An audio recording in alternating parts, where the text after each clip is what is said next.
जय हिंद साथियों। तो आज हम सीखने वाले हैं HGT that is half group task. ये GTO सीरीज का डे 1 का टास्क नंबर 5 है जो कि SSB के डे नंबर 3 पे कंडक्ट होगा। अब इस सीरीज में इस दिन क्या होता है, 6 टास्क होंगे। आपका सबसे पहले हो चुका होगा GD, फिर GPE, फिर GOR, फिर PGT। अब उसके बाद होता है हाफ ग्रुप टास्क। आप लोगों को पता है हाफ ग्रुप टास्क कितना इंपॉर्टेंट क्यों होता है SSB पे? पता है? कोई बता सकता है? क्योंकि आपका जब GD हो जाएगा बेसिक सीरीज का, फिर आपका GPE हो जाएगा, फिर आपका GOR हो जाएगा, फिर आपका PGT हो जाएगा। PGT के जस्ट बाद आपका HGT होता है जिसके बेसिस पे आपका GTO में रिकमेंडेशन डिसाइड होता है। इसके बाद आपको रिकमेंड अगर GTO ने कर दिया तो ना तो वो फेल कर सकता बाकी के टास्क में, ना ही अगर आपको पहले फेल कर दिया तो पास नहीं कर सकता। HGT की लाइन पे आपका रिकमेंडेशन डिसाइड हो जाता है GTO के एंड से।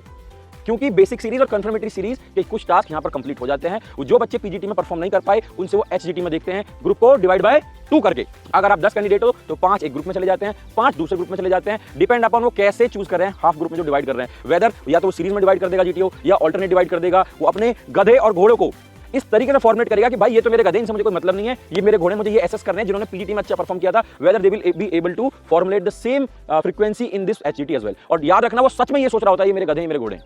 ठीक है, ये मेरी कोई लाइन नहीं है डिस्क्रिप्टिव, ये SSS की लाइन होती है। वो डिफाइन कर लेता है कि ये 3 मेरे घोड़े हैं। अब I want to see whether they are going to win the race, whether they are going to run or not. ठीक है, टाइम इस टास्क का 10 मिनट होता है। 10 मिनट में आपको ये टास्क कंप्लीट करना होता है। स्टेज 1 होती है start line and finish line. Approaches 3 होती हैं जैसे मैंने आपको बताया, left approach, middle approach and right approach. आप में आपको हेल्पिंग मटेरियल्स मिलेंगे। तो आपको हेल्पिंग मटेरियल मिलेंगे एक प्लैंक, एक रस्सी, एक बल्ली। हो सकता है एडिशनल में आपको एक आयरन रॉड मिल जाए, आयरन ट्रायंगल मिल जाए, या एक टायर मिल जाए, या एक लॉग मिल जाए, छोटा सा लकड़ी का एक गुटका। ठीक है, depend upon the obstacle you are going to face.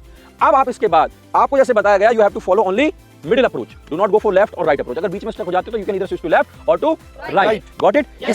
इसके बाद जब हम मिडिल अप्रोच फॉलो करने पड़ेंगे, इस टास्क में फोकस करना कि आपको क्या पकड़ना है। आपको उठाना प्लैंक, फट्टा पकड़ना है, क्योंकि एक स्टेज का गेम है, एक स्टेज पार करनी है। उसमें ज्यादातर रख दे फंसा दे चल दे वाला सिस्टम होगा, रस्सी की बहुत कम नीड होगी। इसलिए फट्टा पकड़ना, कोशिश करना फट्टा आपके हाथ में आ जाए। फटाफट से कैंटिलीवर बनाया, फटाया उल्टा और फटाफट से चल दिए, तो वहां पे आपके आइडियाज आ गए। इफ इन केस प्लैंक नहीं मिलता तो जो भी हेल्पिंग मटेरियल मिले या नहीं भी मिले, जहां पे भी आप खड़े हो वहां से खड़े होकर आप अपने आइडियाज दे सकते हो। Any doubt?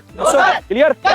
पक्का? ठीक है, तो इसके साथ साथ जब आप HGT कर लोगे तो वहां पे SSS डिसाइड करके मार्क कर देगा कि ये मेरे अब घोड़े हैं, ये मेरे गधे हैं। इसके बाद आपको ना तो वो रिकमेंड कर सकता, अगर आप नॉट रिकमेंडेड हो उसके एंड से। अगर आप रिकमेंडेड हो तो वो फेल नहीं कर सकता, क्योंकि इसके बाद के जितने भी टास्क आते हैं सारे रैंकिंग बेस्ड होंगे।